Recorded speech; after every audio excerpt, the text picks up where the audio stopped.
My name is Bob Goodwin. I work at Remote Sensing and GIS here at Michigan State University. I've been working for this group for, in August, in a couple days, it'll be my 17th anniversary actually. So I've been here quite a while and been through a name change and 2 separate moves. And I started out in fisheries and wildlife, ended up somehow in GIS and remote sensing, mainly because there's no work in fisheries and wildlife, or never seems to be.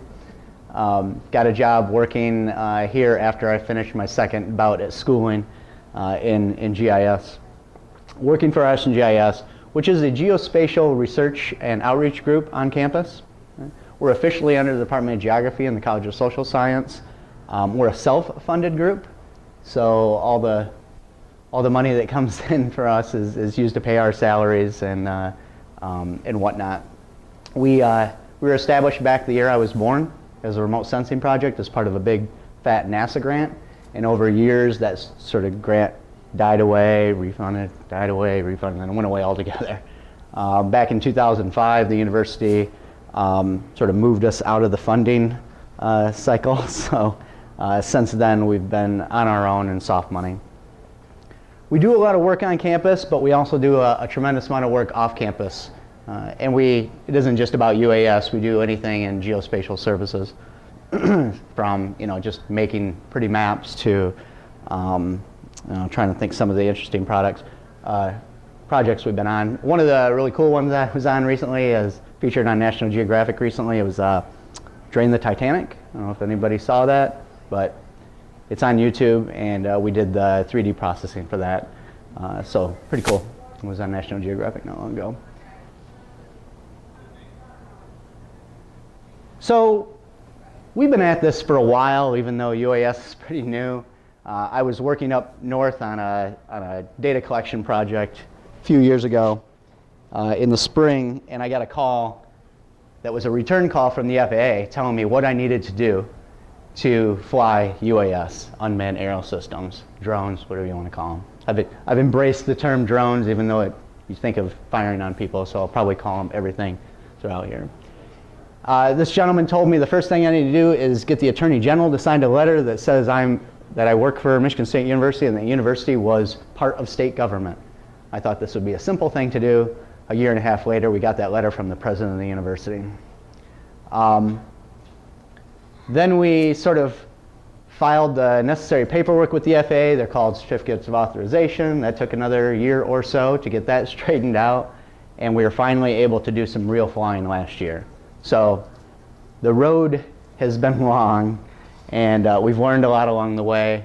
We've bumped into a lot of people, and we came into some regulations that we didn't expect here at the university as well.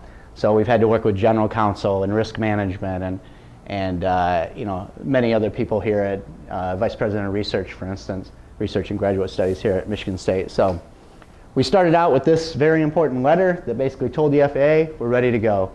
We filed our certificates of authorization, which I'll talk about a little bit later, and we were off and running. And now we are, as I mentioned, we're a self-funded group. We're a self-funded services group on campus, doing work both on and off campus. So our goal here is to provide these sorts of services. Assistance getting COAs so people can fly themselves possibly, or for us to fly for them. Any sort of flight services actually going to collect the data. And actually the more important side of things, or at least the more time consuming that's kind of in the shadows, is the processing of all the data.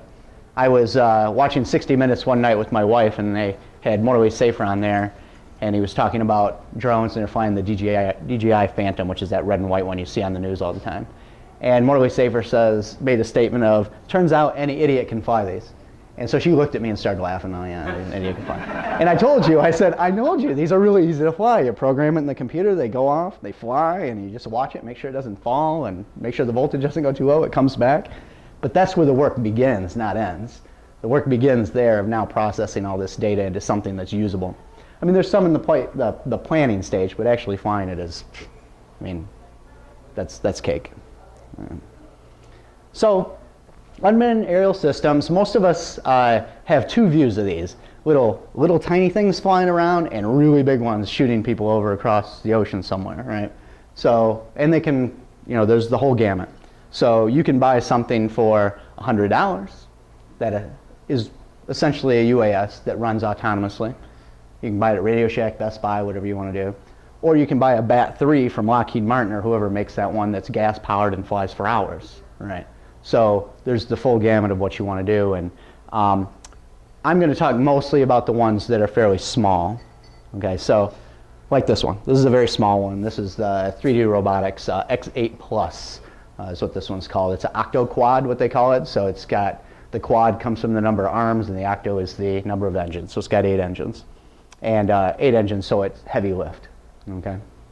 Most of the drones you will see are these small here or planes, right? But there are airships that people run, right? There's actually an autonomous powered parachute vehicle, which can only fly in very, very, very, very gentle winds. So you fly in the morning and the evening. If you've ever seen those powered parachutes flying around, they're always at dusk and dawn, so there's not a lot of wind. Right? But these are the most common. You do see the traditional helicopters as well, right? But they're a little less stable. They're more efficient, but a little less stable. So sort of the standard that you'll always see, on all the commercials where the drones are attacking some guy in a BMW, they're always these. So when we talk about unmanned aerial systems, we're not just talking about the actual device itself, right? The system comes in from the software on the front end to the software on the back end. So you got the planning, you got the flying, the software for the flying, and then you got the processing. This device has a lot of technology in it that is, sold pretty much plug and play. You can build these on your own if you really want to. I'm not an electrical engineer, so I chose not to do that. But I have taken one of these completely apart and resoldered all the engines together. So now I'm thinking maybe I can build my own. There's a GPS on it.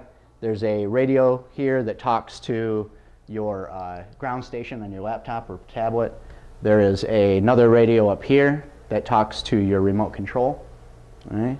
You have the computer, the flight computer here, and then there's a gyro and barometer in it as well. Speed controllers for every engine. So it's pretty amazing that what they've come up with. You can actually, if you take the speed controllers and the gyro and get 2 sticks and lash them together in the middle and put engines on either end, as long as you have the computer, it'll fly.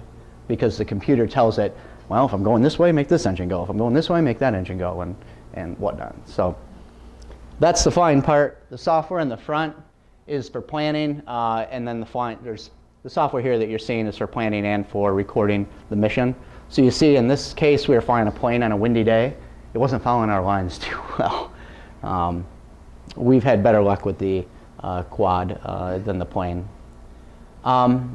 So we monitor the operations while it's in the air. As I mentioned, it's pretty easy to fly. You just tell it where to go ahead of time, and then you pretty much are hands off while it's flying.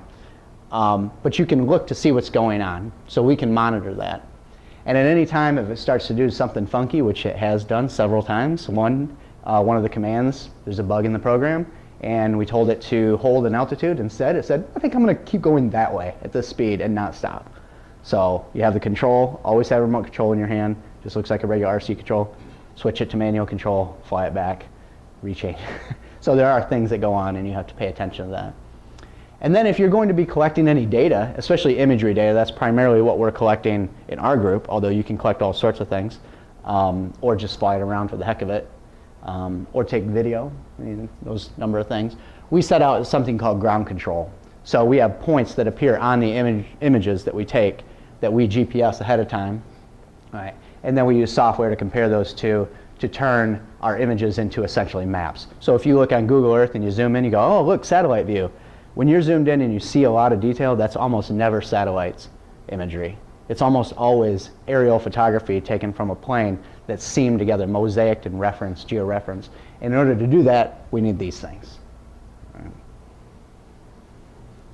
So it's sort of the system behind it. Also, the system is the sensor itself. And you can plug a lot of things onto these devices, but you have to think about weight, right? So the cameras that they use for mapping the images you see on Google Earth are $1.5 million digital cameras, and they fit in a turboprop or a small jet, right? And this big around. You know, they're bigger than this, and they weigh, you know, 50 times as much. So obviously we're not going to attach a sensor like that to here. Now also they're flying very, very high. So they need tremendous zoom, right? These, we're flying low. In fact, the FAA doesn't allow us to fly right now more than 400 feet, okay? So we have to think about weight. So what can we fly, right? Well, the most common is a GoPro camera. Everybody wants to strap a GoPro camera and fly around and take cool videos, and it's awesome, I must admit. I was out the other day and we were taking pictures, and I turned to Joe and I said, "Can't believe we're getting paid for this." It's just, we're out in the sunshine. It's been a beautiful summer. It's been an amazing summer. We've been out flying like crazy. And you can attach a GoPro. Other things that we're attaching that really give more information, better information, we have a point and shoot, but a really nice one, an S100. This is a SX260, but we're using an S100 now. That has a Canon Hack Development Kit program on it that allows you to take pictures on an interval, right? So you can fly, and at some specified interval, distance, or time, it'll snap a picture, right? Overlapping images. Cover an area like a lawnmower, all right? Collect lots of images.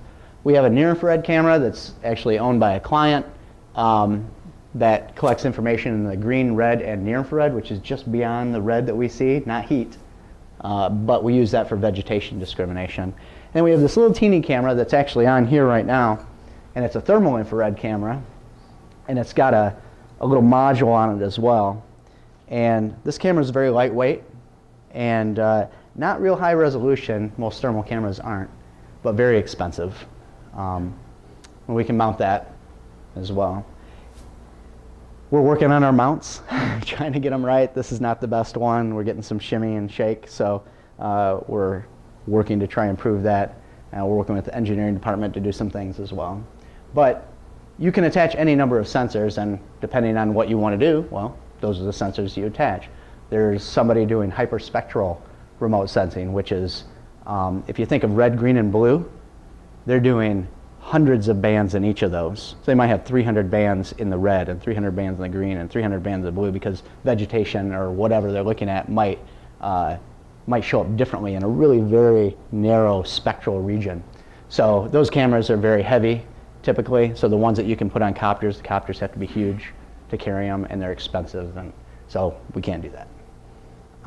But anyway, there's a lot of things. LiDAR, I don't know if anybody's heard of LiDAR before, but it's a laser mapping to get topography.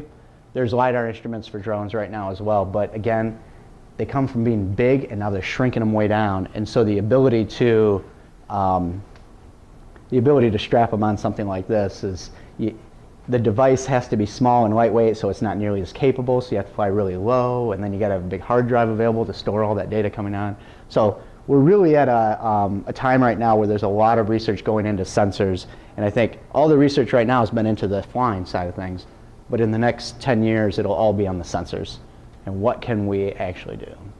So one of our UAS that you don't see here is an airplane. It's fixed wing. It's got a wingspan of about 2 meters, and we just chuck it in the air. It's not super light. It has a parachute recovery rather than landing gear, because it's hard to find a landing spot when you're doing especially ag stuff. It's not as common. You have fields that are just continuous of corn, and so it's hard to find a place where you can land it, and where a parachute, it just kind of floats down nice and easy, and you can recover it. The nice thing about the planes is they like to fly. Those don't like to fly. There's nothing aerodynamic about that thing at all.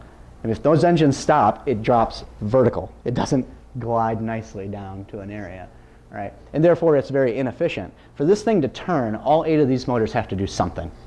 For this to hold position at any one place, all these motors have to do something. Where an airplane, we had this one strapped to a table, and it was not even very windy.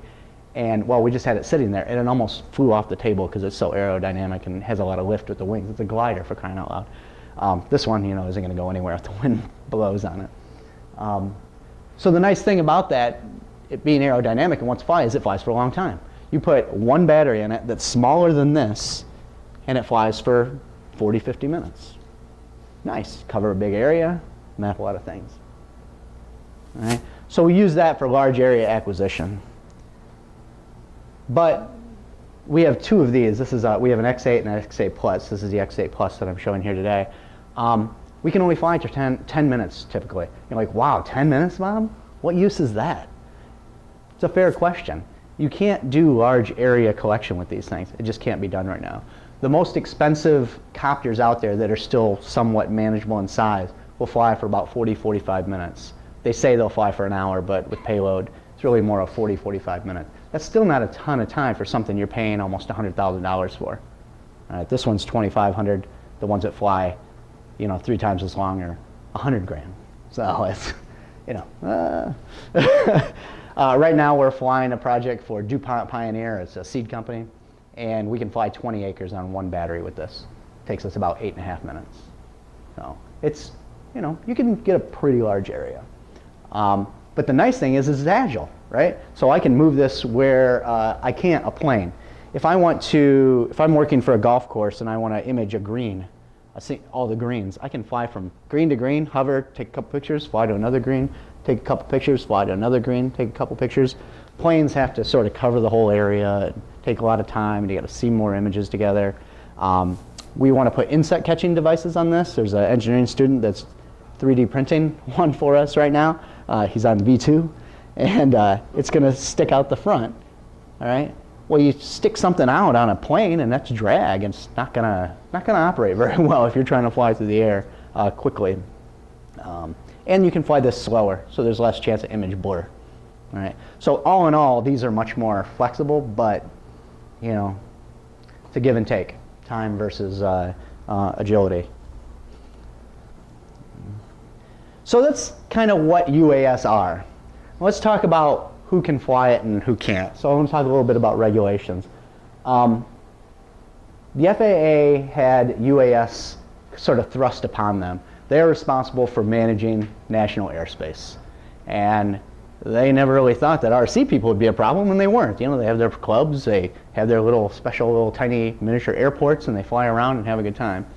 And they weren't autonomous. You couldn't say, oh, fly here, and I'll be over here eating a sandwich while you do whatever you're doing and come back. They're never really, and apparently RC people weren't in the habit of hovering outside JFK International, whereas it seems like people with these things are. I don't know why.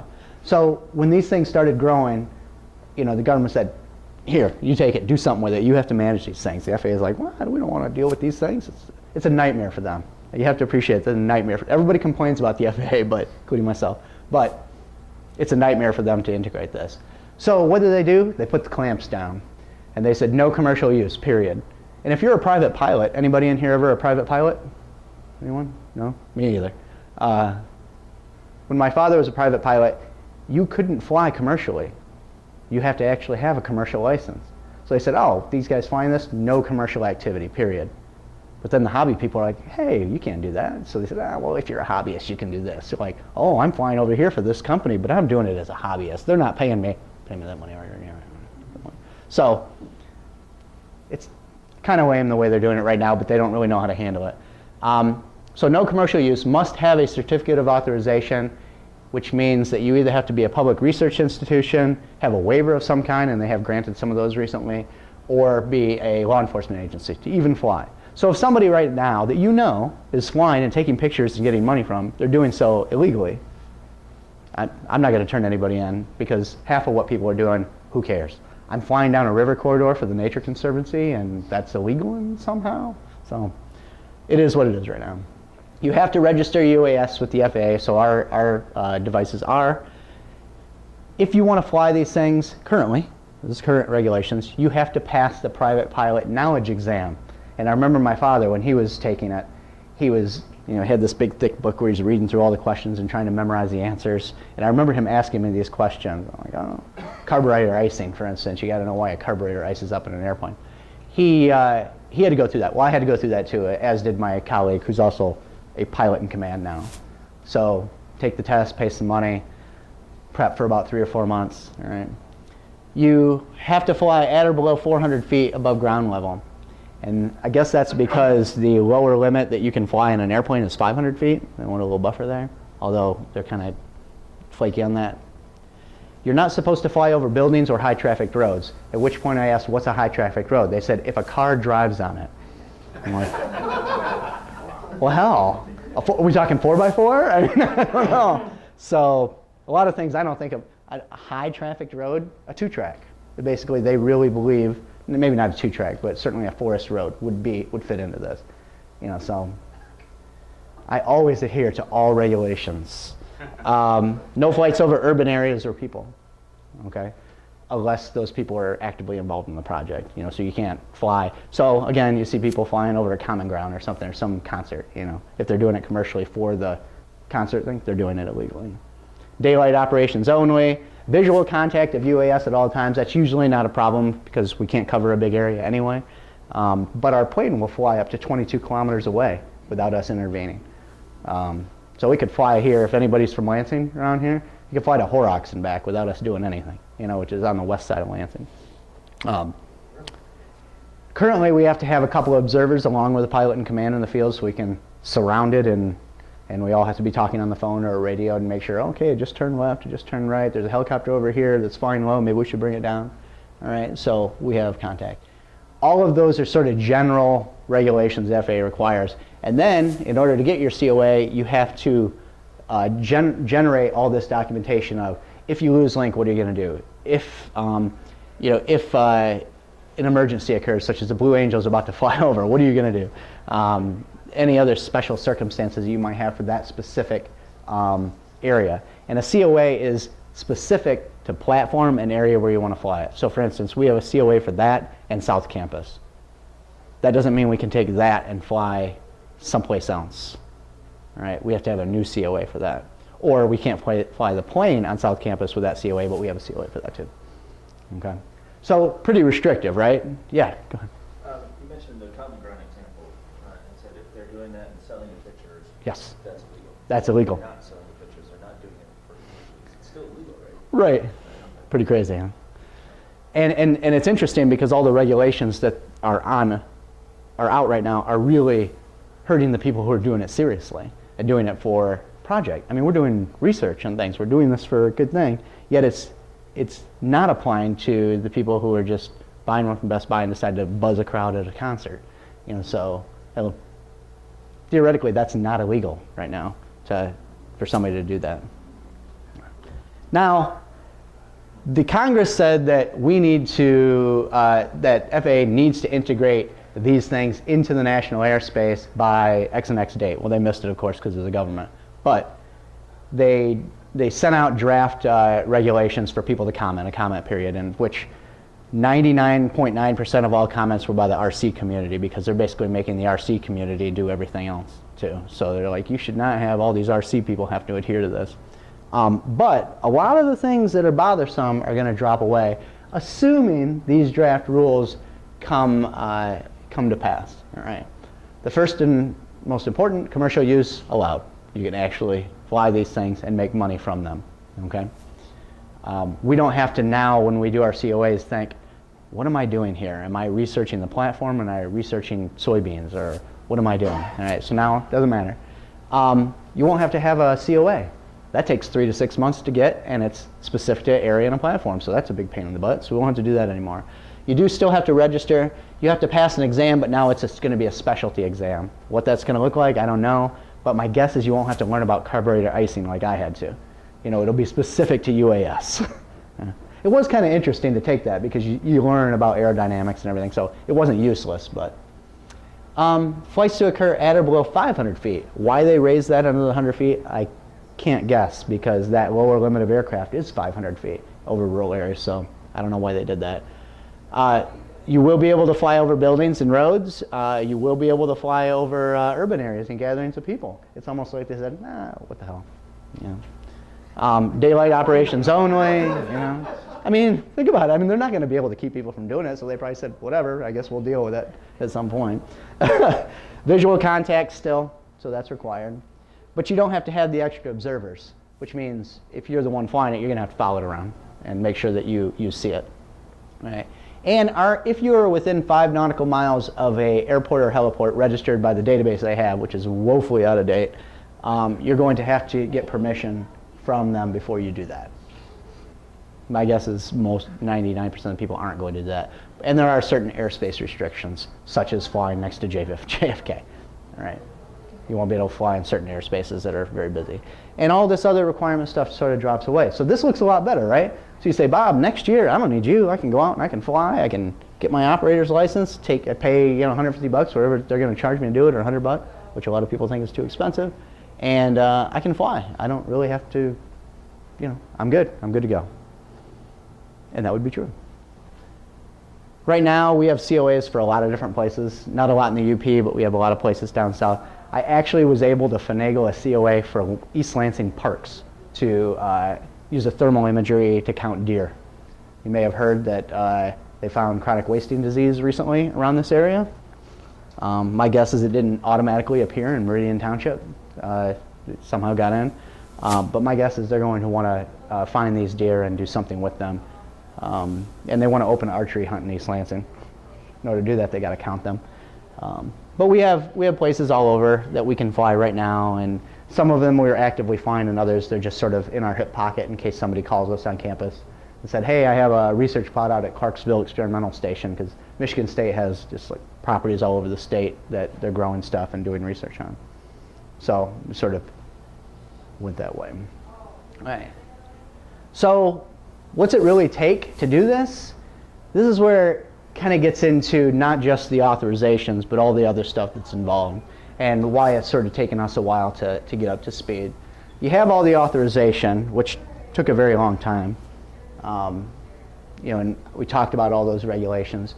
We then ran into MSU regulations as well. So MSU created a UAV operations board, where anything you do, you have to submit an operations plan, and it is approved or disapproved, and then they may put stipulations on you.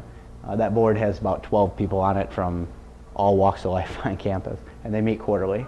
So there's additional sort of blanket of regulation that MSU puts us on. Not all universities do that. We have to think about what we want to put, or what platform we want to fly, what we want to put on it. We have to think about how we're going to collect that data, all right? And then we have to think about how we're going to process that data. Relatively inexpensive, depending on the sensor you have. Relatively inexpensive, just because you're flying, can be very, very, very expensive, okay? So the processing is really where you get into the time where it's going to cost a lot of money to do these things. Anybody can fly around with a GoPro and download the video and post it on YouTube. That's not expensive. And a GoPro is what, $300 to $400? But if you want to really create mosaics and digital surface models and all these cool things that I'll show you in a minute, you're going to need the software to do that, and more than that, you're going to need the capabilities to do that. So this is where I say, this is why you do need a group like ours. Kind of in my sell mode here for a minute for the MSU people, but you can do kind of all this, but when it gets to here, it becomes difficult, sort of getting to where you want in the end. So this is sort of the workflow I figured out. You identify what you want. You set your ground control points. You do your planning, how much overlap you want. Depending on how you want your products to come out, you have to match that with the overlap. Anybody heard the term ortho imagery? Some of you, maybe? Okay. This is essentially what we're doing. We're creating ortho imagery, where you take overlapping aerial photos, and then those various perspectives paired with ground control data, real world location data, helps you create mosaics and essentially image maps. All right? Collect the data, making sure we're adhering to all regulations, process the data, and then maybe extract some data. So that's sort of the whole process. So what are our applications? Well, sky's the limit, pun intended. For you guys, engineering surveys maybe, or I was talking to Jade over here that we got a call I got 2 calls within about 5-10 minutes of one another. One from somebody at IPF and somebody with a construction group that was working for the university, and said, why can't I fly here anymore? The university's now telling us we can't hire this guy out of Detroit to take pictures above and monitor our progress. Because they were doing work in front of the union, I believe. And they had opened the whole stupid road like you guys like to do every summer for the students that are here. So I can't get to work. And they were taking pictures to sort of monitor, what have we done up to this point? And I said, I'd love to fly for you. I could do it today. I just can't because the FAA won't let me and the university won't let me. So hopefully I'll be able to do that soon. But site management, progress reporting, 3D surface compilation, marketing. And for those sports people out there, anybody knows D'Antonio's personal cell number? I'd like to get that to take pictures of his practices so he can rewind them. There are some universities doing that. Emergency services, and then there's a lot of sort of natural stuff that I think about. Yes? Yeah, I was going to ask that question before you got too far away from it. So, design and construction projects on campus, is the hope that you guys won't have to outsource that anymore and that your group would just do that for design and construction? Yes, but from the perspective of small area collection, right? So if you hire Wolpert to fly North and South Campus, we can't do that. Right. We can do it in pieces, parts. By the time we get done, it'll all be kind of different, you know. But if Hort Center, for instance, said, can you fly our area every summer once the plots are up so we can have a great record of everything we've done? Sure, we can do something like that. Hopefully with the new regulations, you won't have as many restrictions. You'll be Right. more And we're hoping that the university and universities in general and organizations follow along with that. Because the FAA is going to say, you don't need a COA anymore. And the MSU might go, yeah, you do. And I'm going to be like, no, we don't. Yeah, you do. So we'll see what they say. Right now, just based on the current regulations, do you know if design and construction still goes third party? Or I think there's only like 10 firms in the country that are allowed to fly commercially, right? Oh, you mean for drone stuff? I thought you meant just sort of ortho imagery. Well, I'll give you an example. Wolpert has a waiver. Yeah, they're one of like 6, 7. And their waiver is for a specific area in Ohio. It's a pretty large area. And my guess is Wolpert got this not for actually taking any data, but for press. Because, I'm just guessing, because they are required to alert every person that lives in that area every time they fly, like a certain time. You ever try and get a hold of like more than one person? It can't happen. You can't do it. So you'd have to have a Facebook page just for that and make sure everybody's on Facebook. Hey, we're flying today. So I really think that the waiver for them anyway was like, hey, look, we're one of the, they got a waiver. You need to come to us, which is fine. I mean, hey, that's how they market their services. I understand. But yes, we, being a service group on this campus, really want to do all that. But at the same time, faculty and people on campus say, that's cool. I want one of those. So, they want to fly it. We're hoping they'll come to us for that processing side of things. So, yep. Utility inspection is a big deal right now. Applications, flying down utility corridors, looking for, clearances, any number of things. There's this, windmills have to be inspected every so often. So flying around a windmill, crazy. Suction, I don't know what's going on there, but there's got to be some turbulence you got to deal with there. I'll stay away from windmills for the time being. But, and I'm sure you guys can think of something. I talked about the insect collection over switchgrass and soybeans and different things, catching insects at different altitudes. I mean, that's just research. I know you guys are sort of facilities people, but we were speaking earlier about this thermal camera finding burst steam pipes or looking at the tops of buildings and seeing where the heat loss is. There's any number of applications. Just think of what you can do from a cherry picker or from a traditional plane, and you can do it with these. Yeah. So we're talking about unmanned aerial systems. Yes, we are. Are the same rules in effect for, I guess you call them manned aerial systems, where you're actively flying at all times? No, that's not regulated in the same way at all. It's very highly regulated, don't get me wrong. Take that thing up and do the thermal imaging of our buildings, and as long as you were flying it actively at all times. Oh, no. I thought you meant actually in. No. I can't be sitting on this thing. No. Flying it. That's not considered manned. That's still unmanned. Yeah, that's considered unmanned. They never really talk about when it's autonomous and when it's not. They just say, you know what? Nobody's sitting in the cockpit of that thing flying it, even if you have first-person view, and so therefore it is unmanned. Yeah. Yep. Question? Okay. So really, sky's the limit of what you want to do. There's lots of different things. You have to think about obviously what your business needs are. Just because you can do it doesn't mean you should. We talk about that a lot in GIS. People say, oh, look at the cool stuff we can do. And do you really need that? Well, no, but look how cool it is. So, somebody wanted me to tell them how much it would cost to fly this big area with this. And when it came right down to it, it would be cheaper to charter an actual plane with a camera and do it. Because it's a large area, I can't do it. But if you want timely stuff over a small area, I can go out 3 times a week try and charter a plane to do that who has 16 other projects going on. It's expensive. And, so do you have cost savings over traditional? Maybe, maybe not. What do you want to slap on this thing? Is it a small camera? Cool. If it's a big camera, might have to go with traditional aircraft. This changes throughout the country. I know what MSU is like. I don't know what some of your organizations are like. Is everybody essentially from universities, right? Okay. So, how does the university feel about it? I know some universities are like, yeah, go fly. Who cares? That's awesome. Some aren't. What's your budget? This is $2,500. There's a researcher on campus, Dr. Basso, who has one that's closer to $100,000. His flies for 40 minutes, mine flies for 10 minutes. I can strap essentially the same sensors on it. I crash mine, I'm out $2,500. He crashes his, he's out $100,000. So, what's your budget? What can you afford to absorb? And do you have somebody like us on your campus that can kind of help you and take this imagery for you, or at least process it?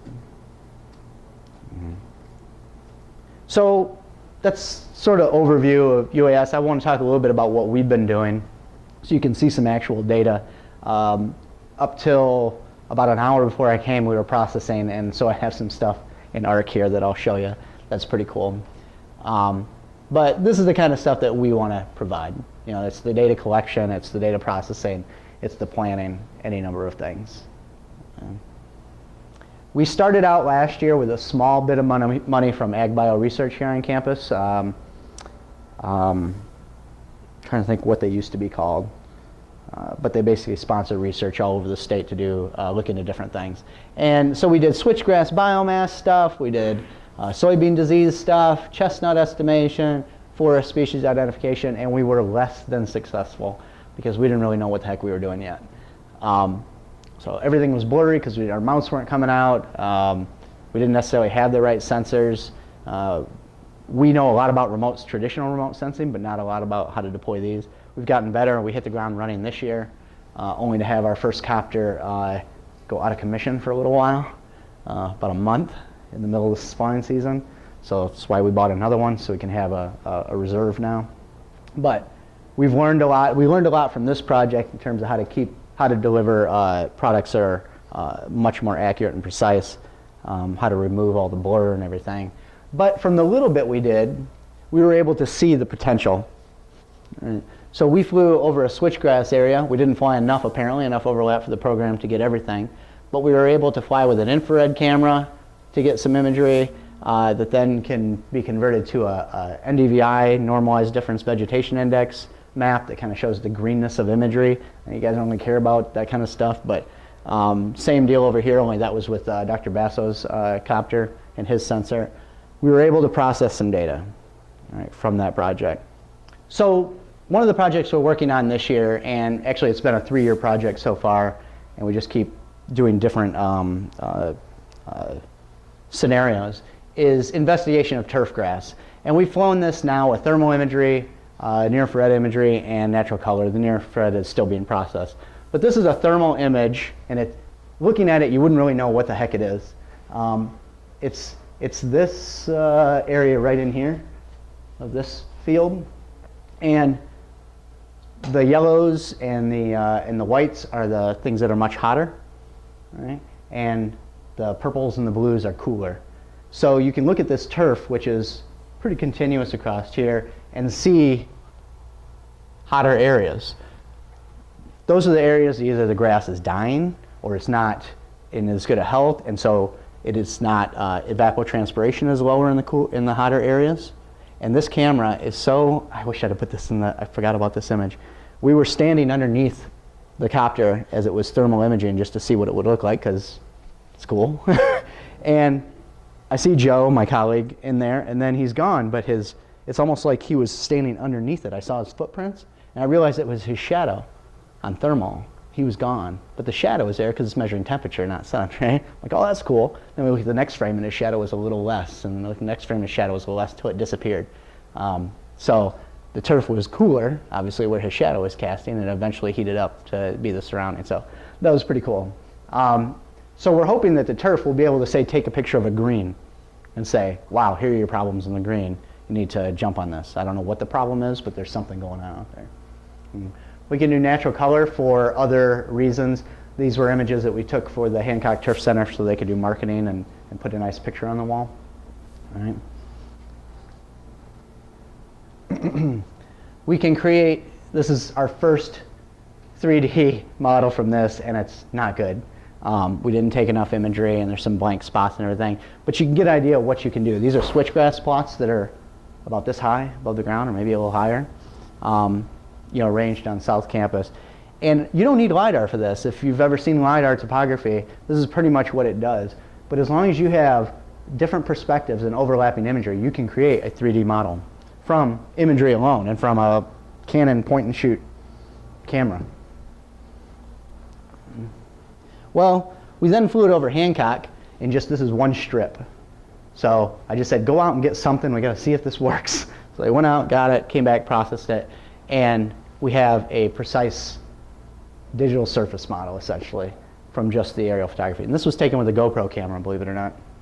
Not on video, but on single shots. We can generate that. I'm like, okay, and then it got cold out. Winter came. We couldn't really work on that anymore. Another project that we've been working, and I'll show you a little bit more of that here in a minute. Another project we've been working on is an investigation of soybean plots over in southwest Michigan at different elevations. I don't have a ton of this yet because we've just been collecting data, and we haven't processed a lot yet. But the goal will be to see if we can mosaic these together and then use algorithms to pull out patterns in the soybeans dealing with health or sickness of any number of things. One of the big projects we have right now is with DuPont, and they want to do a lot of things. They want to see really if it's possible. They have a little bit of money, and they say, take this money, do all these things, and see if this is a realistic tool that we can use in management, or for identifying, objectifying problems within corn hybrids. Try and think of this as not corn, but what you might see at this resolution in facilities management. There was a storm that knocked down all this corn. You can't see that if you're on the ground. The corn's 12 feet high. You can't see any of that. Just the same, if you have an aerial view of your facilities, there may be things that you're completely unaware of until you get up in the sky and look at them. All right? Makes sense. So we've been able to look at the patterns in the field. We've been looking at problems in the field, a number of things. We can generate 3D surface models. I put this on there to give you an idea of the resolution. This is from a Canon S100 at 200 feet in the air. And I can see individual leaves on that corn. So you can actually see, it's better on my screen, but the corn that's been knocked down looks like pickup sticks, just kind of along each other. So the resolution is there, and that is the benefit of this. So if you fly, if you contract some aerial photography firm, whether it's Photoscience or Wolpert or whoever, they go up and they can give you up to 3-inch resolution typically, which is good. You can see cracks in sidewalks and things like that. They can't give you this. They'd be buzzing it. Well, they could. A lot of money. Okay. So if you really want to see something in detail, you fly this down as low as you want. I can fly as low as I want to on this. I can take a picture from this high up if I want to. That gives you an idea of the resolution that you can get from even just a $200 camera.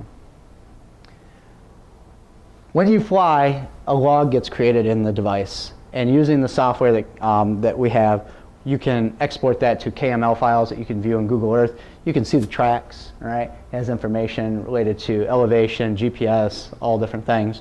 We use that paired with internal information in the camera that sort of shows the frames and the orientation. So I mentioned that we're flying this camera this copter in a lawnmower pattern with overlapping, both along the line and between the lines there's overlap to get multiple perspectives of every object, okay? So these are sitting above the ground, so if you put out these cones of view, these fields of view, they would hit the ground, they would overlap significantly, okay? So what does that give you?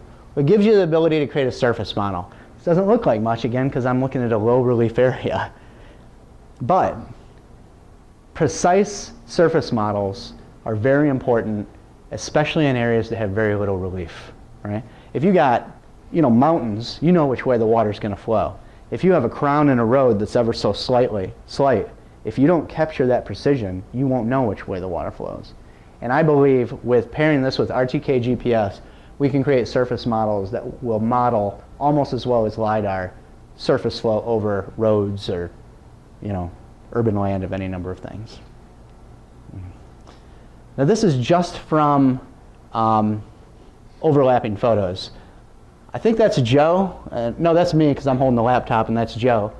And the problem happens when the the copter flies over. It's like, oh, stay still, Joe, and then we forget and we wander around, and then we are standing somewhere else when it comes over in the overlapping image. So the software's like, this was here, now it's here. What do I do?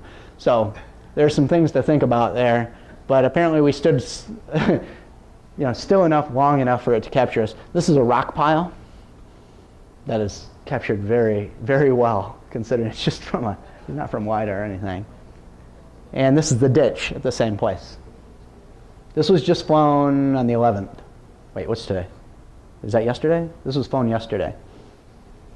So, no, I take that back. This is the original. This is the original in the beginning with the before the planes came up. I'll show you a service model that we flew just yesterday. Okay. So pretty cool, huh? And this is all just from the S100 flying a $2,000 copter. All right.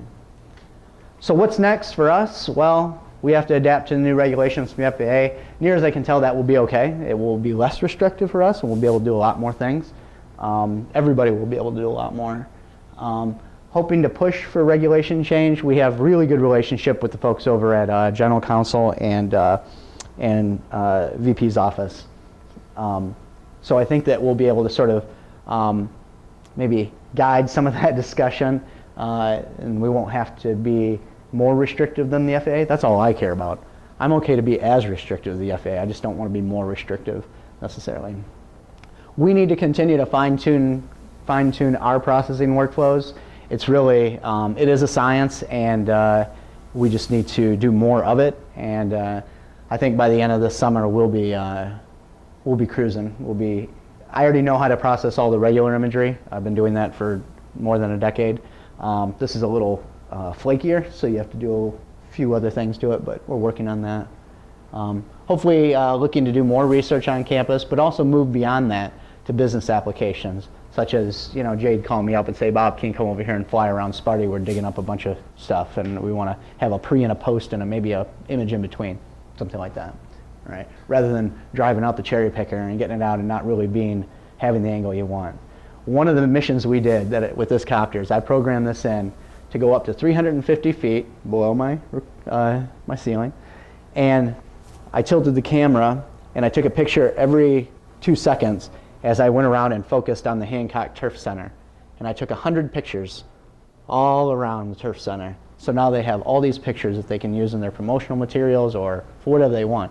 I can see us doing that on a facilities. Okay, this is the thing, get it from all angles. And we just program around, it points an area, and it's a great record of what's going on. Maybe possibly image campus on a regular basis. Develop curricula, because we are at MSU and we do this. We build remote sensing GIS courses, and so it'd be nice to start teaching what I do, just to get people more involved in it. And then we really want to be the go-to services group here on campus that does this sort of thing. That's pretty much all I have. So thanks for coming. Yeah, questions? There are a number of companies that are developing cloud services, I think, where if you take in imagery all the way around the facility, that you can actually upload that. Yep. I think Autodesk is one. Are you looking at being able to provide those services? I guess it would take some of the regulations being relaxed. Possibly, and we were talking about that this morning. There's a company called Precision Hawk that does that. They sell sensors, but you can also do the cloud services where you can fly your own and upload it. The problem with that is we're fine-tuning this. The GCPs that we have on here, the ground control points, are RTK GPS. So they're accurate to just a couple centimeters, a few centimeters. Is everybody going to have that ability to pop it up? I don't know. I think for some people who buy their package, their $20,000 image package, and they go up and fly, then it'll be seamless. But anybody flying anything else, it might get a little dicier. For us to do that, we're like a group of 10 people. We can do a lot of work here on campus that way, but I don't know that we have visions of becoming a group that does that much. But maybe just being able to be a service provider to collect the emission. Oh, absolutely, yeah.